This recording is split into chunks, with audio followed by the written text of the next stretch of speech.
بسم الله الرحمن الرحيم وصلى الله وسلم وبارك على سيدنا محمد وعلى آله وأصحابه أجمعين. اللهم اجعل جمعنا هذا جمعا مباركا مرحوما واجعل تفرقنا من بعده سالما معصوما ولا تجعل فينا ولا منا ولا معنا شقيا ولا محروما.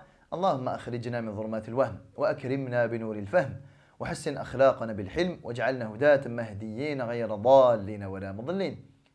Maintenant que Makkah est devenu musulman, alhamdoulilah, on se doute très bien que cela va avoir des conséquences sur beaucoup de parties. On avait dit que cette dernière confrontation entre Nabi sallallahu alayhi wa sallam était attendue par tout le monde. Maintenant que c'est fait, maintenant que Nabi sallallahu alayhi wa sallam a triomphé sur Quraysh, pire encore, maintenant que Quraysh sont devenus musulmans, parce que c'est différent, hein. Quraysh qui échoue face au prophète sallallahu alayhi wa sallam, mais ça s'arrête là, c'est une chose. Quraysh qui deviennent eux-mêmes musulmans, ben ça veut dire Quraysh maintenant font partie de la communauté musulmane. Donc, font partie de l'armée de Muhammad sallallahu alayhi wa sallam. Donc, Quraysh deviennent maintenant un supplément pour la force musulmane. Donc, c'est autre chose ça. Et en plus, le Nabi sallallahu alayhi wa sallam a battu Hawazin, très grande tribu. Il a assiégé Thaqif, At-Ta'if, très grande tribu. Donc, c'est sûr et certain que ça va changer quand même pas mal de choses chez, principalement, les autres Arabes de la péninsule. Les hypocrites, maintenant, ils vont faire quoi? Ils vont enfin se mouiller explicitement et officiellement, ou alors ils vont continuer leur jeu de sous-marins. Ça va aussi changer pas mal de choses chez les Romains. Les Romains, ça rigole pas. Les Romains, jusque-là, ouais, c'était un truc entre Arabes, débrouillez-vous entre vous. Non mais là, Mohammed, il commence à prendre de l'ampleur. Mohammed, il s'élargit. Alors, les Arabes le rejoignent de plus en plus. La péninsule arabique, elle devient de plus en plus sous son contrôle. Le nord de la péninsule, il est sous son contrôle. Et là, c'est les frontières avec mon empire, quoi, hein. Donc quoi? Mohammed, il se rapproche de moi ou quoi? Et on va dire, la domination du prophète sallallahu alayhi wa sallam descend aussi vers le sud. Le sud, historiquement chrétien. Qu'est-ce qui se passe? L'Habasha qui devient musulmane. L'Habasha qui est frontalière avec l'Égypte. L'Égypte qui est copte. Wow, qu'est-ce qui se passe? Mohammed, là, il devient de plus en plus menaçant. Donc, c'est sûr et certain que Fath Makkah a accéléré certaines choses et a fait planifier certaines choses du côté des Romains, du côté des Arabes et du côté des hypocrites. Alors les hypocrites et les Romains, pour l'instant, je préfère les mettre dans le même panier. On va les traiter cela plus tard, Inch'Allah Ta'ala. On va plutôt nous intéresser à la réaction des Arabes post-Fath Mecca. Mais avant cela, j'aimerais qu'on revienne sur un événement que nous avions abordé la semaine dernière, alhamdoulilah. La semaine dernière, on l'a abordé vite fait, on l'a juste mentionné et on est parti. On avait dit que le Nabi sallallahu alayhi wa sallam, de retour de Taïf, quand il a assiégé Taïf, voilà, il est repassé par le Ju'rana, là où était stocké le butin. Il a géré cette histoire de butin, il a géré la petite embrouille qui aurait pu devenir grande embrouille avec l'Ansar, radiallahu anhum, puis qu'il est repassé par Mecca, il a accompli une Umrah et il est reparti chez lui à Al-Madina avec le Muhajirin et l'Ansar. Les autres tribus musulmanes seront partis chez elles, Rifar, Juhayna, etc. Et les musulmans mécois, vous voulez qu'ils partent où ceux-là? Les musulmans mécois sont restés à Mecca. Pour la simple et bonne raison que le Nabi sallallahu alayhi wa sallam a dit après Fath Mecca, la hijrata ba'da al-fath. Maintenant que Mecca est devenue musulmane, vous n'êtes plus tenus, vous musulmans de Mecca, ou d'ailleurs même, hein, vous n'êtes plus tenus de faire le hijra al-Madina, qui était obligatoire jusque-là. Si tu étais un musulman, tu étais dans l'obligation, tu étais juridiquement obligé de rejoindre le Nabi sallallahu alayhi wa sallam al-Madina. Parce que c'était comme ça, il fallait former le noyau, il fallait former l'État musulman, il fallait être là avec le Nabi sallallahu alayhi wa sallam pour lui faire face ensemble à tous les défis qui se sont présentés à la communauté musulmane. Mais maintenant que Mecca est devenue musulmane, c'est quoi l'intérêt d'émigrer vers le Medina? Mecca est musulmane, il y a l'adhan, l'asnam, on les a virés, les idoles, etc. C'est bon. Donc les musulmans mécois sont restés à Mecca. Ils devaient même rester à Mecca. Et on avait dit que le Nabi sallallahu alayhi wa sallam a nommé un sahabi à la tête de Mecca pour que ce soit lui le responsable. L'amir, on va dire le préfet du prophète sallallahu alayhi wa sallam à Mecca. Exactement ce qu'il a fait à Khaybar. Vous vous souvenez, lorsque le Nabi sallallahu alayhi wa sallam après la conquête de Khaybar, il a laissé les Juifs là-bas parce que c'était l'accord, vous allez pousser et vous nous donnez la moitié de la récolte. Et il a laissé un sahabi, Ansari, c'est un Médinois, à la tête de Khaybar en tant que préfet et responsable de la cité de Khaybar. Il a fait exactement la même chose ici à Mecca. Bon, Khaybar, on en a parlé vite fait et on est passé. Là, le responsable que le Nabi sallallahu alayhi wa sallam a nommé à Mecca, non.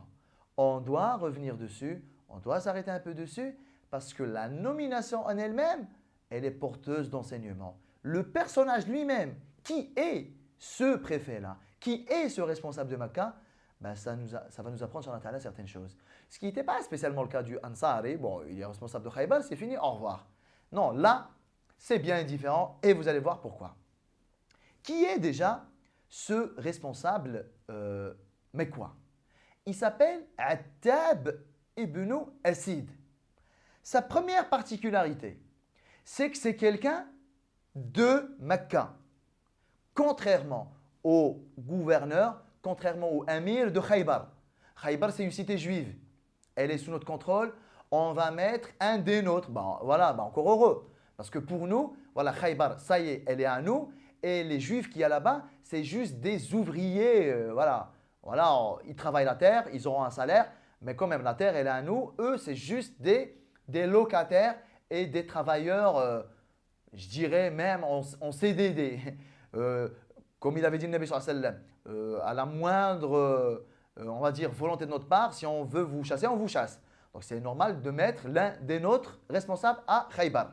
Mais vous comprenez facilement que lorsque le responsable, peu importe les circonstances, voilà, pour Khaybar, on ne pouvait pas faire autrement, mais le fait est là, le constat c'est celui-là. Lorsque le responsable d'une mosquée, d'une association, je sais pas moi, le maire d'une ville, je sais pas, le responsable, le directeur d'un club de sport, etc., etc. Lorsque cette personne-là n'est pas issue du groupe, n'est pas issue de ce groupe-là que cette personne est censée gérer et diriger. Lorsque c'est une personne étrangère, c'est jamais une très bonne chose. C'est pas vraiment terrible. Alors parfois on n'a pas trop le choix comme à Khaybar, mais malgré ça, on est obligé d'admettre que ce n'est pas vraiment terrible. La preuve, ça n'a pas loupé à Khaybar. Quelques années plus tard, ils ont craqué les Juifs, là, ils ont fait n'importe quoi, ils ont tué Ansari et ça y est, c'est parti en vrille. Lorsque le responsable est issu du groupe qu'il est censé diriger et gérer, ça se passe beaucoup mieux. Bien sûr, des problèmes, il y en aura. Bien sûr, il y a des points sur lesquels il va falloir être vigilant. Mais déjà, s'il est l'un des leurs, ça va, il y a déjà des choses, il y a déjà du positif, voilà, alhamdoulilah, qui est déjà en place. Alors, ce Attab ibn Asid est un Mécois. Mais c'est un Mécois, un vrai Mécois. Qu'est-ce que j'appelle un vrai Mécois? Le Muhajiroun, Abu Bakr, Omar, Uthman, etc. C'est des Mécois aussi, hein? C'est des Qurayshites aussi. Mais je dirais que eux, c'est bon, ça fait des années qu'ils vivent à Medina. Voilà, avec des termes de maintenant, je pourrais même dire c'est bon, ils ont une carte de résidence à Medina, voire ils ont la double nationalité. C'est bon, les gens là, c'est presque des Médinois dans leur tête. Ça fait des années qu'ils vivent à Medina, ça fait des années qu'ils côtoient des Médinois. Ils ont épousé des Médinoises. Certaines muhajirat, femmes, ont épousé des Médinois. Donc c'est bon. Le muhajiroun, voilà, c'est des émigrés quoi. Ça veut dire c'est plus trop des vrais Mécois. C'est des Mécois d'origine, mais ça voilà, leur terre actuelle, ça reste le Médina. D'ailleurs, le Nabi sallallahu alayhi wa sallam lui-même a avoué ça. Il a en quelque sorte annoncé sa double nationalité. Quand il a dit Lawla al-hijra, la kuntum muru'an min al-ansar. Si j'étais pas un muhajir, j'aurais été un Médinois. Il annonce quoi en disant ça? Que sa vraie terre maintenant, c'est le Médina. Ma vie est avec vous et ma mort est avec vous. Et l'ensemble des muhajirines était plus ou moins pareil. Leur travail était là-bas, leurs femmes étaient là-bas, leurs gosses étaient là-bas. Leurs gosses, certains sont nés là-bas, comme Abdullah ibn Zubayr, le fils de Zubayr et de Asma, la fille de Abu Bakr. Lui, il est né à Medina, donc le droit du sol. Lui, il est né à Medina, donc il a la nationalité médinoise directe. Donc les muhajiroun, le Nabi sallallahu alayhi wa sallam aurait pu mettre un muhajir, je sais pas, je dis n'importe quoi, mais il aurait pu dire par exemple, Abdullah ibn Mas'ud, écoute, toi, là, nous on repart à Medina, toi tu repars pas avec nous, tu restes ici à Mecca, ce sera toi le responsable, etc. Il aurait pu dire ça. Abdullah ibn Mas'ud est un Mécois. Mais Abdullah ibn Mas'ud est un muhajir. Abdullah ibn Mas'ud, il a toute sa vie à Medina. Abdullah ibn Mas'ud, on a besoin de lui là-bas. Et de toute façon, la génération, elle a un petit peu changé. Abdullah ibn Mas'ud, ça fait 8, 9 ans, 10 ans qu'il a quitté Mecca. Entre-temps, certaines têtes ont changé. Certains ne connaissent même pas Abdullah ibn Mas'ud, vu qu'il était encore jeune à l'époque, etc. Donc, ce n'est pas vraiment opportun, ce n'est pas pertinent, ce n'est pas intelligent de mettre quelqu'un qui, même s'il est ethniquement Qurayshite, mais quelqu'un qui ça fait 10 ans que tu n'es plus là, je suis désolé, là, tu es revenu pourquoi là Mecca a changé entre-temps. C'est plus les mêmes têtes, c'est plus ci, c'est plus ça. Peut-être les usages ont changé, les us, les coutumes ont changé. Donc toi, ça fait 10 ans que tu n'es pas là. Ce n'est pas vraiment pertinent que tu sois toi l'amir. Donc le Nabi sallallahu alayhi wa sallam a choisi un Mécois non muhajir. Qui dit Mécois non muhajir dit quoi? Dit c'est un Mécois qui s'est converti là, à Fath Mecca. Et là on peut dire, non mais attends, le Nabi sallallahu alayhi wa sallam a mis un Mécois responsable de Mecca, il a mis quelqu'un qui n'est musulman que depuis un mois et demi. C'est pas un peu dangereux le truc là? Subhanallah. Il connaît quoi lui? Il s'est imprégné de quoi lui là? Ça fait que un mois et demi qu'il est musulman. Mais tu veux qu'il gère quoi lui? Subhanallah. Il n'a pas côtoyé le Nabi sallallahu alayhi wa sallam longtemps. Coran, mais ça se trouve il connaît que dalle. Mais attends, le responsable de Mecca, celui qui va gérer les affaires de Mecca, il n'est musulman que depuis un mois et demi. C'est pas un peu dangereux?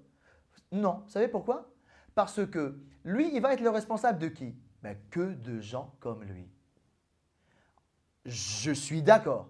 Ça aurait été problématique si Attab ibn Asid était le responsable de Mecca, mais qu'à l'intérieur de Mecca, ben, qu'il y ait des gens comme Abu Bakr, Omar, Uthman, Ali, Ibn Mas'ud, etc. Ouais, là, on va dire, non mais attends, le bonhomme, il est musulman depuis un mois et demi, et lui, c'est lui le responsable de gens qui sont musulmans depuis 20 ans, et donc qui connaissent le Coran, qui connaissent la prière, qui connaissent les fondements de la religion, voilà, la science d'Allah subhanahu wa ta'ala. Ouais, là, ça aurait été problématique. Non, mais là, il va gouverner qui? En parenthèse, même si j'aime pas utiliser le mot gouverner. Il va être le responsable de qui? Ben, de gens comme lui. Vu que ben, tous les muhajiroun, ben, ils sont repartis à Medina. Il reste qui à Mecca? Ben, que des gens comme moi. Donc, ce n'est pas problématique. Et là, peut-être que vous allez vous dire, non, mais concrètement, subhanallah, pour être le responsable d'un groupe, ben, tu es un petit peu l'imam de ce groupe, tu es un petit peu le guide de ce groupe. Mais qu'est-ce que tu connais? Tu es comme nous, on est des ignorants tous ensemble. On est musulmans depuis un mois et demi. C'est vrai, si vous dites ça, vous avez raison. C'est pour cela que le Nabi sallallahu alayhi wa sallam a prévu son coup. Il a nommé Attab ibn Asid en tant que responsable de Mecca, l'amir, le préfet si vous voulez, pour gérer les affaires de ce bas monde. Et comme le Nabi sallallahu alayhi wa sallam sait que Attab ibn Asid est un récemment musulman, un fraîchement converti, et que ben, le Coran c'est pas ça, la religion c'est pas ça, la science d'Allah, le fiqh, tout ça c'est pas ça, il a laissé exprès pour cette mission-là à Mecca Mu'adh ibn Jabal radiyallahu anhu ardah. Donc Mu'adh ibn Jabal est resté à Mecca, mais pas en tant que responsable, en tant qu'enseignant, en tant que consultant juridique, en tant que prof de Coran si vous voulez, en tant que voilà, mufti, tout ça. Mais pas en tant que gestionnaire des affaires des Mécois. Les litiges, ce n'est pas Mu'adh ibn Jabal. Les décisions, ce n'est pas Mu'adh ibn Jabal. Zakat, ce n'est pas Mu'adh ibn Jabal. La décision de Ramadan ou pas Ramadan, on a vu le croissant lunaire ou on ne l'a pas vu, ce n'est pas Mu'adh ibn Jabal. C'est Attab ibn Asid. Les décisions, c'est Attab ibn Asid. La gestion des litiges, des conflits, c'est Attab ibn Asid. Mu'adh ibn Jabal, tu es le consultant. Mouad, tu peux nous dire s'il te plaît, quand il nous arrive ça, qu'est-ce qu'on fait? Lui, il est là pour ça, pour enseigner, pour transmettre, pour apprendre aux gens leur religion. Il n'est pas là pour dire faites ceci, faites pas cela. C'est un consultant, quelqu'un qui répond aux gens pour leur apprendre leur religion. Et là, on voit que le Nabi sallallahu alayhi wa sallam a été très, très précis, très pertinent, très intelligent. Pour les affaires de ce moment, je mets un local. Pour l'enseignement, il n'y a pas de mal à mettre un étranger, le temps qu'il y ait, des savants locaux. Et il y en a eu dès la génération d'après. Après Ibn Abbas, radiyallahu anhuma, il est venu s'installer à Makkah. Et ensuite, il y a eu les élèves d'Ibn Abbas, etc., Mujahid, Ikrima, etc., radiyallahu anhum, parmi les savants de Tabi'in, des Mekwa d'origine. Donc là, c'est bon, on n'a plus besoin d'étrangers. Les savants sont locaux, les gestionnaires sont locaux, etc. Donc ça, c'est très important. Vous allez monter une association, vous êtes responsable dans une mosquée, etc. Posez-vous toujours la question. Est-ce que les gens sont issus localement de jama'a, de la communauté, ou ce sont des gens qui ont été parachutés, comme on le voit parfois dans la politique. Hein. Le bonhomme, il n'habite pas là. Dès qu'il y a les élections, il se fait une adresse, c'est bon, il s'inscrit dans les listes électorales du coin là, voilà, et il se porte candidat dans le coin là. Mais on ne te connaît pas, d'où tu sors, tu ne vis pas avec nous. Tu es super bien installé dans tes quartiers chics. Pour les élections, tu t'es fait une adresse ici pour être dans le canton là, etc. Ça ne veut rien dire. Les responsables, pour que ça se passe le mieux, c'est quand même plus intéressant qu'ils soient issus de l'environnement dans lequel ils se présentent et dans lequel ils sont les responsables. Alors, on a dit que Attab ibn Asid était un local et que ça, c'était alhamdoulilah, un très bon choix. Attab ibn Asid n'a que 20 ans. Ouais, là, c'est surprenant par contre. Parce que de tous les musulmans mécois, il n'y en a pas des 40 ans? Si. Il n'y en a pas des 50 ans? Bien sûr. Abu Sufyan, etc. C'est des anciens, expérimentés. Ils ont connu les hauts et les bas. Ils ont un énorme vécu. La responsabilité, ils l'avaient déjà. Donc, le fait qu'ils acquièrent cette responsabilité-là, limite, c'est une conséquence normale. Limite, on n'est pas surpris.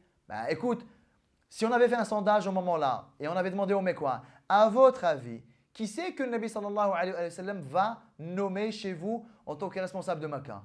Il y a quand même de fortes chances d'imaginer que les Mécois allaient répondre Abu Sufyan, par exemple, ou des gens comme lui, quoi. Des gens d'un certain âge, des gens avec un énorme vécu, avec beaucoup d'expérience commerciale, beaucoup d'expérience sociale, beaucoup d'expérience militaire. Ça va de soi que notre responsable, il faut que ce soit quelqu'un de très expérimenté. Et franchement, on ne voit que des gens comme Abu Sufyan. C'est sûr et certain que les gens allaient pencher vers ce genre de personnage. Le Nabi sallallahu alayhi wa sallam, il a choisi qui? Un petit jeune, je dis un petit jeune de 20 ans. En choisissant ce jeune de 20 ans-là, qu'est-ce qu'il vient de faire sallallahu alayhi wa sallam? Il vient de bousculer les attentes. Le schéma habituel auquel les gens s'attendaient, là, le Nabi sallallahu alayhi wa sallam l'a balayé. Ceux auxquels vous pensez, ce n'est pas forcément ceux qui sont les plus à même de remplir cette mission. Pour une simple et bonne raison. Vos critères ne sont pas les miens. L'expérience dans la vie, bien sûr qu'elle sert, c'est vrai. Le vécu, bien sûr. L'âge, certainement. Ce sont des vrais arguments, ça. Mais ils ne sont pas les plus déterminants. Il y a quelque chose de plus déterminant. Lorsqu'il s'agit de responsabilité, alhamdoulilah, on est d'accord sur tout ça. Il vaut mieux avoir un responsable expérimenté, sage, d'un certain âge, etc., qu'un responsable, encore pimpant comme ça, un petit jeune de 17 ans, la vie ne l'a pas encore bien taillé, etc. On est d'accord. Mais au-delà de ça, il y a une caractéristique qu'il faut observer chez le responsable. Qu'il s'agisse du responsable d'une mosquée, du responsable d'une association, du responsable d'un club de sport, du responsable d'une famille, du responsable d'une commune, d'une région, d'un pays, c'est pareil. Le désintéressement total de ce bas monde. La responsabilité, je ne la veux pas. la responsabilité, je ne lui cours pas derrière. La responsabilité là, voilà, c'est pas moi mon gagne-pain. La responsabilité, ce n'est pas quelque chose que je convoite, ce n'est pas mon ambition. La responsabilité, je la prends si je dois la prendre et il n'y a pas d'autre choix que de la prendre. Mais la vérité, si je peux ne pas la prendre, je ne la prendrai pas. Le responsable, il faut qu'il soit de ce genre-là. S'il n'est pas de ce genre-là, il va craquer. Parce que la responsabilité, c'est chaud de chez chaud. La responsabilité, elle vous pourrit une personne. Je dis une personne, quelle qu'elle soit, musulmane ou pas. La responsabilité, elle peut vous pourrir un savant. La responsabilité, elle peut vous pourrir un imam. Elle peut vous pourrir le président d'une mosquée. Elle peut vous pourrir une association. Elle peut vous pourrir un chef de famille. Elle peut vous pourrir un chef d'entreprise. Elle peut vous pourrir un chef d'État. Et on a des tonnes et des tonnes et des tonnes et des tonnes de situations et d'anecdotes où la responsabilité, elle a corrompu les gens. Qui étaient à un moment donné des gens bien, des gens nobles, des gens fiables, des gens sur qui on peut compter. Mais malheureusement, ils n'étaient pas préparés spirituellement à la responsabilité. Du coup, la responsabilité les a détruits, les a cassés. C'est devenu des vrais crevards du pouvoir. C'est devenu des vrais crevards de Dunya. C'est devenu des vrais privilégiés. C'est devenu des gens injustes. Le premier jour, lorsqu'ils ont acquis cette responsabilité-là, on ne pouvait pas s'y attendre de l'extérieur. Parce que la responsabilité, elle a ce pouvoir de corrompre les gens. Illa ibadiya minhumul mukhlasin. À l'exception de ceux à qui Allah Ta'ala a préservé. C'est pour ça, Abu Dharr, radiallahu anhu ardah, lorsqu'il a dit au prophète sallallahu alayhi wa sallam, Ya Rasulallah, ista'milni. Parce qu'Abu Dharr, il a vu que le Nabi sallallahu alayhi wa sallam, il a envoyé plein de sahaba en tant que préfet. Yémen, Sham, etc. Il lui a dit, Ya Rasulallah, ista'milni. Envoie-moi moi aussi en tant que responsable quelque part. Et là, le Nabi sallallahu alayhi wa sallam, il a regardé Sidna Abu Dharr. Il lui a dit, radiallahu anhu, il lui a dit, Ya Abu Dharr, tu n'es pas fait pour ça. La responsabilité là, politique, c'est quelque chose d'énorme. Innaha la amana wa innaha yawma al-qiyama khizyun wa nadama. La responsabilité là, c'est un vrai dépôt. C'est une vraie responsabilité. Et le jour dernier, si jamais cette responsabilité-là n'a pas été prise par justice et n'a pas été utilisée pour la justice, le jour dernier, elle va te pourrir ton devenir et ta rencontre avec Allah subhanahu wa ta'ala. Et le Nabi sallallahu alayhi wa sallam l'a dit dans une autre narration, dans un autre hadith, il a dit sallallahu alayhi wa sallam que les meilleures personnes dans ce domaine-là, ashadduhum lahu karahiya. Les meilleurs responsables sont ceux qui la détestent, la responsabilité, le plus. Celui qui la veut, c'est pas terrible. Celui qui lui court derrière, celui, j'en parle même pas. Celui qui en fait un business, celui qui en fait un tremplin, un trampoline pour bondir sur autre chose, celui qui en fait une cause d'amélioration de conditions personnelles, celui qui en fait une cause pour asseoir sa notoriété, celui qui en fait un moyen d'arroser ses proches, et ses cousins, sa famille, ses amis, celui qui fait ça, le jour dernier, Allah subhanahu wa ta'ala ne voudra même pas le regarder. Et franchement, on a vu de nos propres yeux des gens avant et les mêmes gens après la responsabilité. On a vu des gens fiables, respectables, respectueux, de confiance, etc. On les a vus avant qu'ils n'acquièrent et qu'ils ne prennent certaines responsabilités. Et malheureusement, on les a vus après, le jour et la nuit. Je vous parle de la communauté musulmane. Je ne parle même pas quand on est dans une sphère autre que celle des musulmans. Des musulmans, des gens de mosquée, des gens actifs, des grands acteurs de la Ummah, etc., etc. On a vu que la responsabilité les a cassés. Ils se sont littéralement fait avoir. Parce que qui dit responsabilité dit quoi? Dit, voilà, tu es élevé un petit peu au regard des gens. Tu es monsieur un tel, tu es l'imam, tu es le savant, tu es celui-là, tu es celui-ci, tu es celui qui fait ça. Voilà, déjà, le ghurur, l'autosatisfaction, le fait de se satisfaire de soi, le fait de commencer à prendre de plus en plus de l'ampleur, Shaitan il gonfle, l'ego s'il n'est pas, éduqué, l'âme si elle n'est pas éduquée, s'il n'y a pas de l'éducation spirituelle derrière, voilà, on va gonfler, on va gonfler, on va gonfler. Ben oui, ben moi. Ça y est, ça pourrit la personne. Je ne vous parle même pas des privilèges, je ne vous parle même pas de l'argent. Et la responsabilité, qui dit responsabilité, dit argent. Et on a connu, et on a vu hein, dans les mosquées, dans les associations musulmanes, les trésoreries, les dizaines de milliers d'euros qui te transitent là, sous les yeux, etc., etc., etc. La responsabilité, c'est chaud. Et là, le Nabi sallallahu alayhi wa sallam, c'est chaud lorsque, déjà, avant la responsabilité, on n'avait rien à te reprocher. Vous imaginez si la personne, déjà, elle avait des petites tendances à, bah, la personne là, tu lui confies la responsabilité, ça y est, tu la perds. Hein. Tu la perds littéralement. Et là, le Nabi sallallahu alayhi wa sallam, en choisissant ce jeune garçon de 20 ans, il est en train de mettre un coup de balai à toutes les représentations. Oui, l'expérience sert. Oui, l'âge apporte une certaine sagesse, mais non, ce n'est pas ce qui est le plus déterminant. Ce qui est le plus déterminant, c'est est-ce que cette personne-là se détache, se désintéresse de ça ou pas? Est-ce que c'est une personne à fond dans la responsabilité ou c'est une personne qui s'en moque, qui l'apprend juste parce que c'est un devoir? Est-ce que cette personne-là risque d'utiliser ce pouvoir-là, parce que c'est un pouvoir, hein, qu'on le veuille ou non, pour des intérêts personnels ou pas? Or, excusez-moi, Abu Sufyan, ça a été le grand responsable de Quraysh. Ben, et souvenez-vous ce qu'avait dit l'Abbas, radiallahu anhu, au prophète sallallahu alayhi wa sallam. Ya Rasulallah, inna Aba Sufyan rajulun yuhibbul fakhr. Abu Sufyan, c'est un homme qui aime le prestige. Alors, vous imaginez on confie la responsabilité à un homme pareil?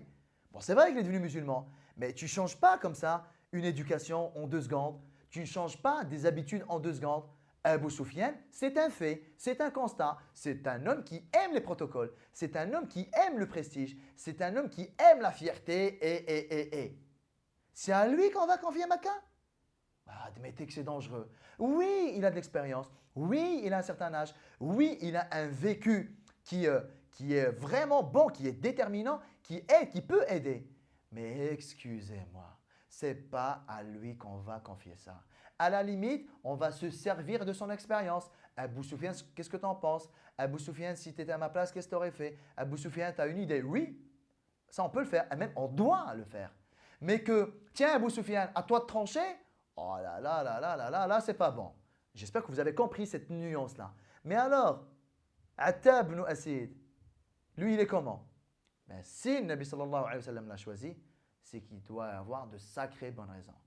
Un truc surprenant chez Attab ibn Asid, la manière dont il s'est converti d'ailleurs. Lorsque le Nabi sallallahu alayhi wa sallam est arrivé à Makkah, pour Fath Makkah, il est rentré, comme on avait dit, il est arrivé jusqu'au Haram, il a ordonné, il a dit à Bilal, radiallahu anhu, tu montes sur le Kaaba et tu fais l'adhan. Au moment là, pendant que Bilal était en train de faire l'adhan, il y avait 3 hommes qui étaient assis juste là. Abu Sufyan, qui est déjà musulman, mais Quraysh ne le sait pas, les gens de Quraysh ne le savent pas. Il y avait avec Abu Sufyan, Attab ibn Asid, celui-là. Il y avait un homme qui s'appelle Al-Harith ibn Hisham. Dès qu'ils ont entendu Sidna Bilal radiallahu anhu faire l'adhan, Attab ibn Asid, pas encore musulman, Attab ibn Asid, tellement il était dégoûté, écœuré du adhan, hein, écœuré du adhan. Mais c'est quoi ces bêtises qu'on entend? Tellement il était écœuré, c'est ce qu'il a dit. Il a dit laqad akrama Allahu asidan. Allah a vraiment assuré avec mon père Asid. Lui s'appelle Attab ibn Asid. Son père s'appelle Asid. Il a dit Allah a comblé mon père Asid de ses bienfaits en le reprenant avant qu'il n'y ait ça.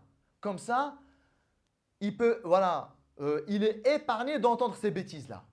لقد أكرم الله أسيدا لا يسمع هذا فيغيظه. Heureusement que mon père est mort avant.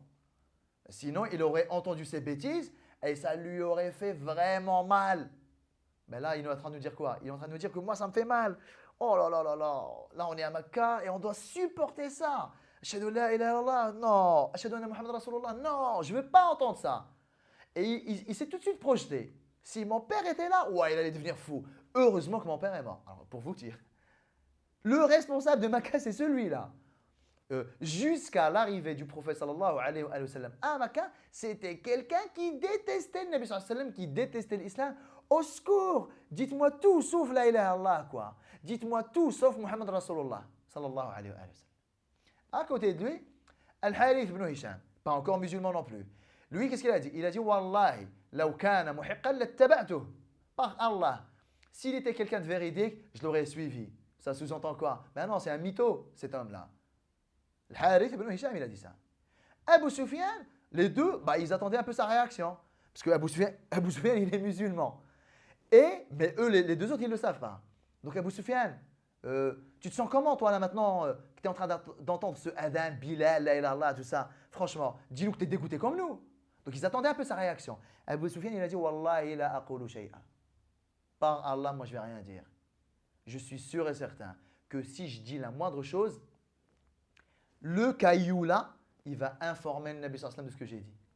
Donc il a bien intégré que Allah ne cache rien au prophète sallallahu alayhi wa sallam. Et subhanallah, dès qu'Abu Sufyan a dit non, non, non, moi je dis rien, le Nabi sallallahu alayhi wa sallam est venu voir les trois. Et il leur a dit, toi, Attab, tu as dit, laqad akrama Allahu asidan, la yasma'u hada fayaghidhu. Toi, Al-Harith ibn Hisham, tu as dit, wallahi law kana muhiqqan lattaba'tuh. Et toi, Abu Sufyan, tu as dit, moi je dis rien. Si je dis, le caillou va l'informer. Et là, Attab et Al-Harith ont pété les plans. Ils ont dit, Nashhadu an la ilaha illallah wa annaka rasuluhu sallallahu alayhi wa sallam. Ils lui ont dit, par Allah, on n'était que nous trois. Il n'y avait personne avec nous. Personne n'aurait pu te le dire en dehors d'Allah. Pourquoi je rappelle l'islam de Attab? C'est pour dire que, ben en fait, c'est quelqu'un de très ordinaire. C'est pas quelqu'un qui a un vécu. C'est un petit jeune, c'est tellement quelqu'un d'ordinaire, c'est au point où ben, c'était quelqu'un qui détestait le Nabi sallallahu alayhi wa sallam, un peu comme tout le monde à Makkah en moment-là. Mais Allah subhanahu wa ta'ala lui a voulu du bien, il a cru au prophète sallallahu alayhi wa sallam. Et ce qui nous montre, quand on lit la biographie de Attab ibn Asid dans les livres de Sahaba, etc., qu'est-ce qu'on nous dit? On nous dit que Attab, kana shaban wari'an zahidan shuja'an. C'était un jeune désintéressé de ce bas monde, courageux. Il était très ferme pour faire respecter les limites d'Allah subhanahu wa ta'ala et très bon envers les musulmans, envers les croyants. Et qu'est-ce qu'on nous dit? Nabi sallallahu alayhi wa sallam, quand il l'a nommé, il lui a, on va dire, accordé un salaire pour qu'il se consacre entièrement à ça. C'est nouveau ce genre de choses. Hein. Et ben, l'État musulman, il commence à devenir voilà, de plus en plus un vrai État. Quoi. Donc c'est un employé de l'État. جعل له من مال المسلمين درهما في اليوم. Nabi sallallahu alayhi wa sallam a donné à Attab un salaire d'un dirham par jour. Vous savez c'est quoi un dirham? Dirham aujourd'hui c'est 5 € à peu près. Vous imaginez? Le préfet de Makkah, Nabi sallallahu alayhi wa sallam lui a donné un dirham par jour pour qu'il se consacre à 100% à cette mission. Mais c'est ridicule du point de vue du salaire. Vraiment, vraiment, un dirham d'argent, le fadda, le métal, aujourd'hui c'est à peu près 5 €. Vous imaginez vous là maintenant? Le préfet de Makkah, tiens, l'amir de Makkah aujourd'hui, il touche combien? L'amir de Makkah actuel là. L'amir de Makkah, du temps du prophète sallallahu alayhi wa sallam, il touche 150 € par mois. Et vous savez, les gens ils ont commencé un petit peu à jaser un petit peu. À un moment donné, ils ont parlé à Makkah. Ils ont dit ouais, voilà, parce que l'une des missions de l'amir, c'est quoi? L'une des missions du responsable, c'est la récolte, la collecte de zakat. Donc le responsable, il va voir passer sous ses yeux énormément d'argent, énormément de moutons, de chameaux, de brebis, de chèvres, d'or, d'argent, métal, etc. Donc, peut-être que les gens ont des appréhensions, surtout quand ils ont appris que Attab, Nabi sallallahu alayhi wa sallam lui a accordé un salaire d'un dirham. Les gens, qu'est-ce qu'ils ont dit? C'est pas suffisant. Ouais, attends, pas qu'il aille taper dans l'argent des musulmans. Mais attends, qui pourrait vivre avec un dirham? Du coup, tellement il avait un petit salaire, les gens ils ont trouvé ça bizarre. Attends, avec un si peu salaire, un si peu d'argent, un très petit salaire, c'est obligé, vu que ce n'est pas suffisant, c'est obligé qu'il va être tenté de taper dedans. Et une fois, il a fait une khutbah. Attab, radiallahu anhu. Vous savez ce qu'il a dit? Il a dit La ashba'allahu batnan lam yushbi'hu dirham. Subhanallah. Il a dit Puisse Allah ne jamais rassasier un ventre qu'un dirham n'a pas pu rassasier. Il a dit لقد رزقني il a dit ça لقد رزقني رسول الله صلى الله عليه وسلم درهما في اليوم فليس لي حاجة بأحد. Parce qu'il a entendu, ouais, il a un petit salaire, ça, voilà, ça ne va pas lui suffire, il va être tenté de croquer un petit peu sur l'argent des musulmans. Il a fait une khutbah dans laquelle, qu'est-ce qu'il a dit? Il a dit, puisse Allah ne jamais rassasier un ventre qu'un dirham n'a pas réussi à rassasier. Alhamdulillah, moi le dirham là, il me suffit. Le Nabi sallallahu alayhi wa sallam m'a accordé un dirham par jour, ça me suffit. Je n'ai besoin de rien d'autre. Là, on comprend pourquoi le Nabi sallallahu alayhi wa sallam l'a choisi lui et pas un autre. Pas un autre comme Abu Sufyan, pas un autre qui est habitué au prestige, pas un autre qui est gourmand. Subhanallah, le bonhomme s'est contenté d'un dirham par jour. C'est juste incroyable, quoi. Donc, quel a été le vrai critère? Ce n'est pas parce que l'expérience et les compétences, ça c'est rien. L'ami, le responsable, il peut s'entourer de gens expérimentés, des gens qu'il va consulter. D'ailleurs, c'est son devoir, ça. Mais la moralité, l'amour de l'akhira, le détachement de dunya, celui-là, tu dois l'avoir. Tu ne peux pas le déléguer. Laissez-moi, taper dedans de dunya. Après, je suis entouré de gens pieux. Ce qui est un petit peu le cas de nos jours. Les responsables, ce n'est pas trop ça. Et ils sont entourés de gens bien. Non, non, c'est toi qu'on veut que tu sois bien. À la limite, sois entouré de gens pas bien moralement, mais des gens expérimentés, même si on sait que ce n'est pas bon non plus. Mais entre les deux, entre la peste et le choléra, comment on fait? Entre un responsable pourri, mais super expérimenté, et un responsable vraiment comme ça, proche d'Allah subhanahu wa ta'ala, quelqu'un de juste, quelqu'un de noble, à qui il manque l'expérience? Excusez-moi, moi je préfère celui-là. Parce que l'expérience s'acquiert, l'expérience peut se déléguer. Mais la noblesse du caractère, la fiabilité, ça ne se délègue pas. C'est t'es fiable ou t'es pas fiable, quoi. Et là, le Nabi sallallahu alayhi wa sallam, avec la nomination de cet homme, Attab ibn Asid radiyallahu anhu, il nous apprend à bien choisir les responsables parce que, pourquoi? Et je l'ai dit, on va le dire, on va le redire. Jusqu'à la fin de ce sira, ça va être un petit peu ça notre ligne de conduite. Le Nabi sallallahu alayhi wa sallam, il est en train de préparer le après, la suite. Et le Nabi sallallahu alayhi wa sallam sait très bien que la première porte par laquelle Shaitan va rentrer pour détruire la Ummah, c'est la gouvernance.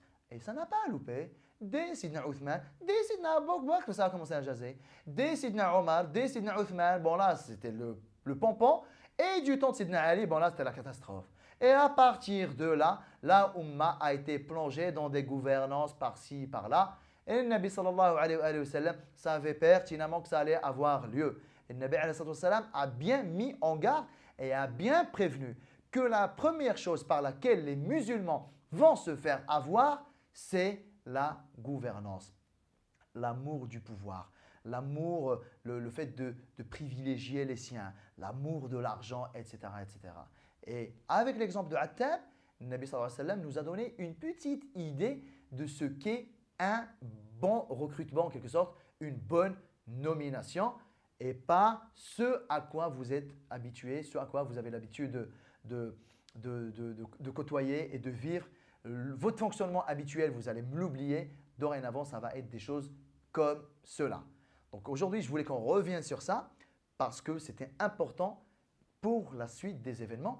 La semaine prochaine, Inch'Allah Ta'ala, on va voir l'impact de Fath Makkah sur les Arabes, sur les hypocrites et sur les Romains pour amorcer et démarrer la discussion et l'étude de la bataille de Tabouk. Méga grande bataille sur laquelle il y a énormément de choses à dire. Wallahu ta'ala a'lam. Wa sallallahu wa sallam wa barak ala sayyidina Muhammad wa ala alihi wa ashabihi ajma'in. Je vous retrouve la semaine prochaine, Inch'Allah ta'ala. Wassalamu alaikum wa rahmatullahi ta'ala wa barakatuh.